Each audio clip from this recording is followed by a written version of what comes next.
had gone to 5 different specialists to see if they could heal me from multiple sclerosis, and nobody could. And it seems that all of my organs were breaking down. They said there was nothing left to do. My mom always told me that, the body knows how to heal. It already does. It's just, you got to get in alignment with it. I began to experiment on my body. And the first thing that healed on me was not my multiple sclerosis. It was asthma. I'd had asthma really bad. It's not just for healing. This is about learning.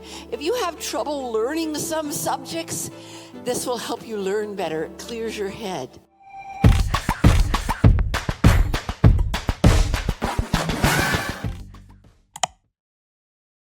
Wow, what a beautiful group. Thank you. I love those claps. And I love energy medicine. I love it so much because when I have experienced turning somebody else onto this, it changes their lives, it changes their consciousness, and they're able to heal themselves, heal their families, and it gives an amazing amount of confidence when you can do that.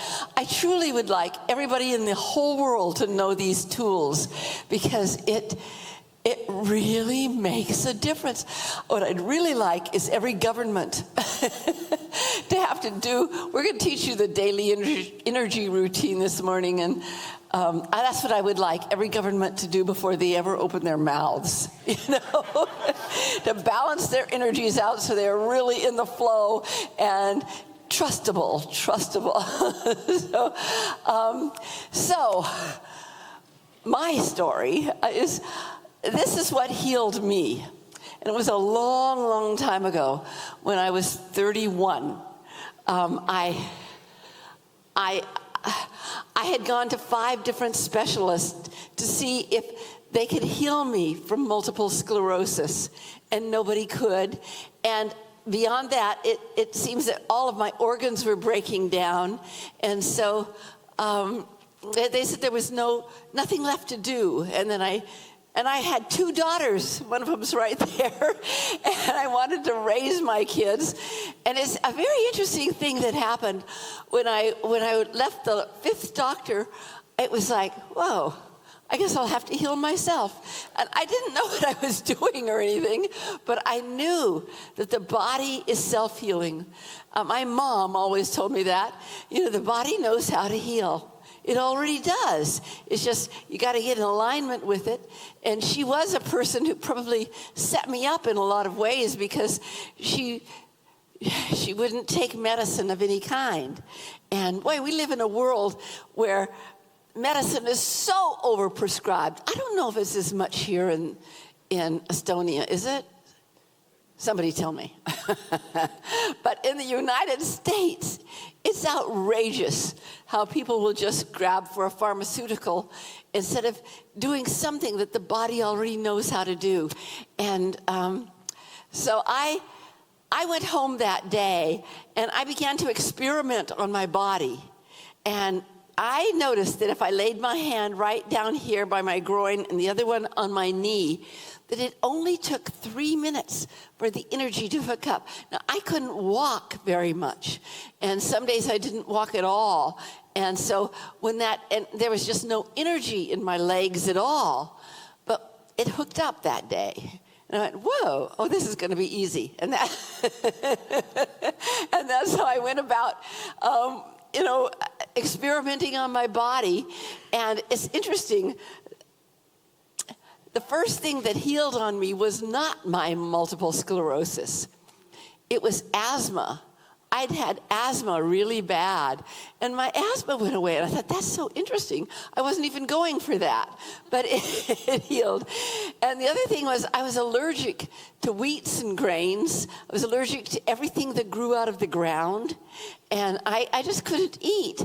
I was always just a little bit chubby, and I never ate. So I was trying something with my metabolism. So that was the next thing that happened. Suddenly I could eat fruits and vegetables. I could eat bread. I was so happy. And then my multiple sclerosis started waning. Is it waning when it goes away? waning. It began to wane. And and when I got well, I just, ever since, I felt this absolute urgency and passion to teach everybody I could that they can heal themselves, that they don't have to be stuck with what they think they're stuck with. And I want to say one more thing before I let David have the stage. It's not just for healing. This is about learning. If you have trouble learning some subjects, this will help you learn better. It clears your head. If it has to do with your spirit and how your spirit can come up and out. It has to do with everything. This is about your life. Energy is all there is. You think you're a solid being sitting there in a chair, but I'm telling you, you are lattice works of force fields, energy fields and fields of energy, and you can affect that energy, before you're sick, while you're sick, whatever, and you can change the thing. I was told there was no way out, that I was going to die. And now I know that there is no such thing as an absolute, you're going to die. It just isn't the truth. Work with your energy and see how much your body can heal you. Okay, David, you're on.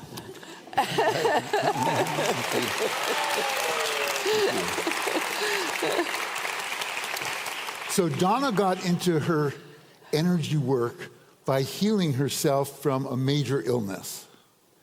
And her story is the archetypal journey of the wounded healer. I got into energy work through marriage. We met 45 years ago. And water is part of energy work.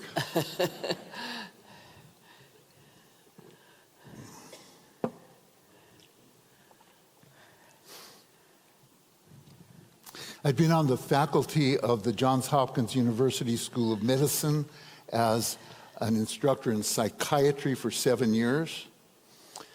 And it was my first job out of graduate school.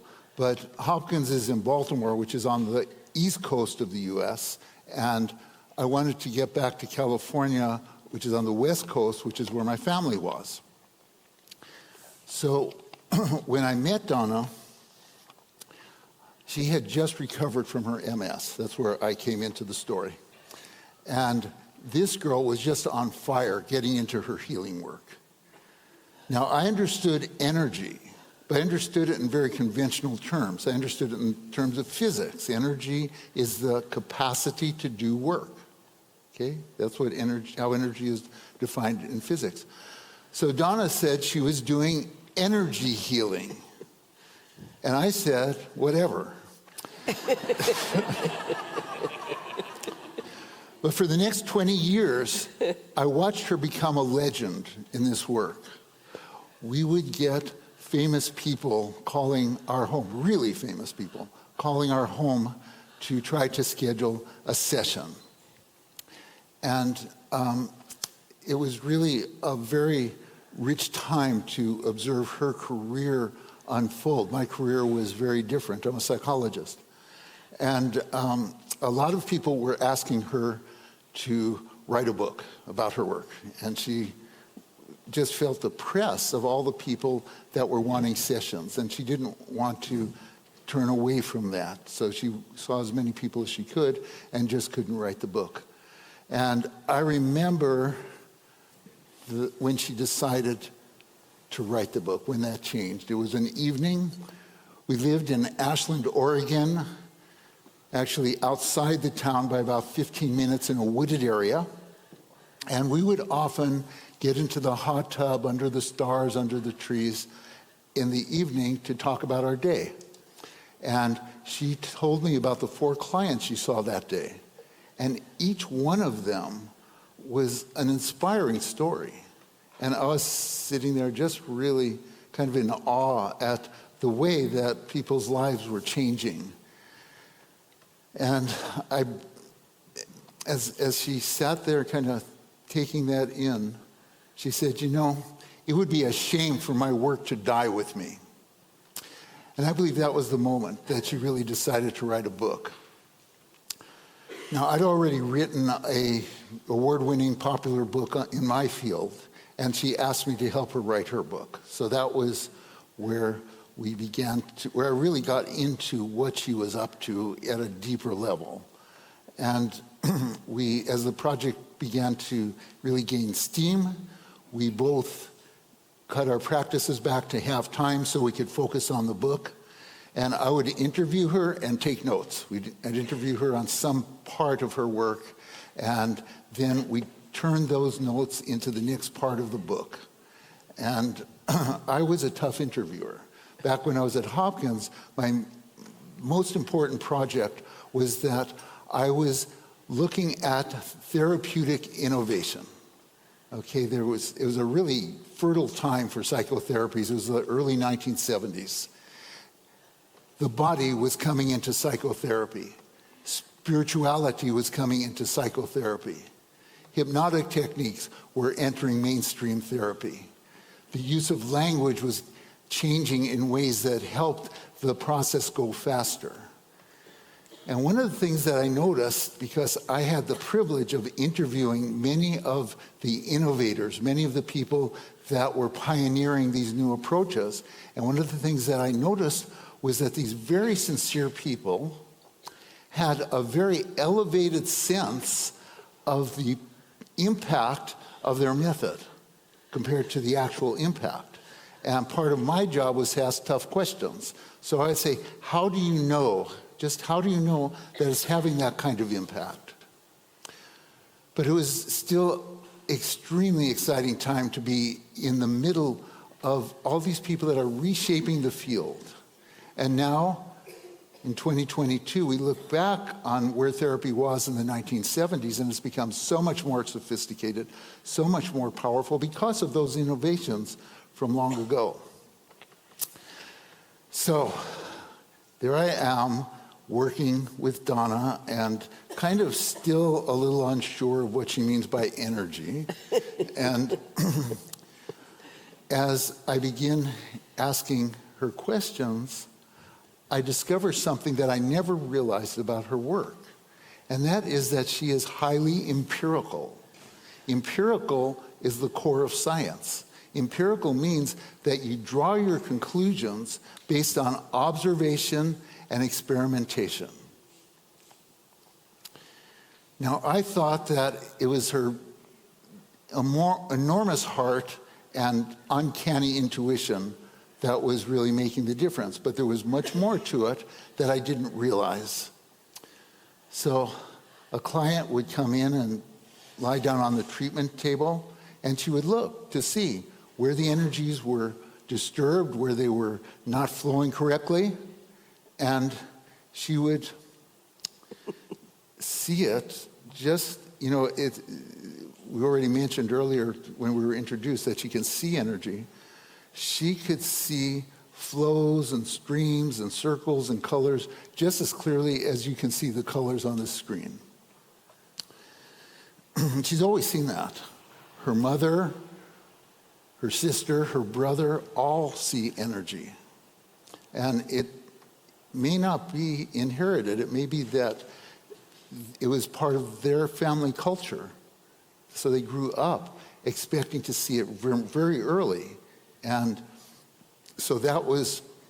Will it bother you if I interrupt you?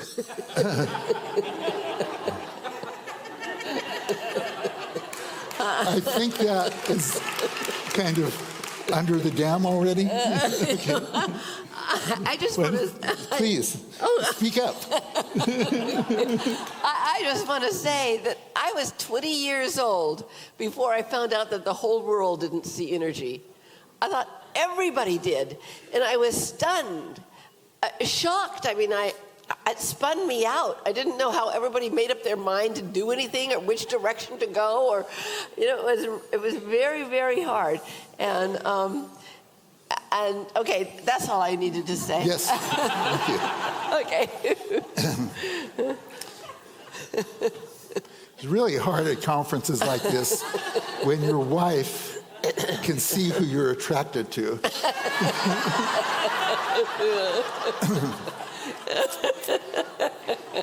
Now, it wasn't until she got into her healing work that she found out that these energies that she saw had been mapped in other cultures in their healing and spiritual traditions. So the energies that move up and down the body in streams are called meridians by the ancient Chinese physicians. The spiraling pools of energy that sit in the body at various points are called chakras by yogis and in ancient Vedic texts. The energy that surrounds the body that you can see in religious paintings often is called the aura, or in Western tradition is now being recognized as the biofield. So she would see all of this in her client, and it was not a type of observation that I could duplicate. But remember, empirical means observe, experiment. So the way that played out is that she would say that, for instance, kidney meridian, the energy that feeds the kidney organ, is not flowing correctly. So that's the observation. So then she would do something. Remember how she said she moved her hands down her thighs to get the energy moving with her MS. It took her 2 years to be fully over it. So it's not like, she touches you and you're better. It's really a process, but it's a process of learning how your body works. And long-standing habits of the body take some time to change, but it's surprising how quickly you can change them when you focus in on the energy that underlies the physical condition.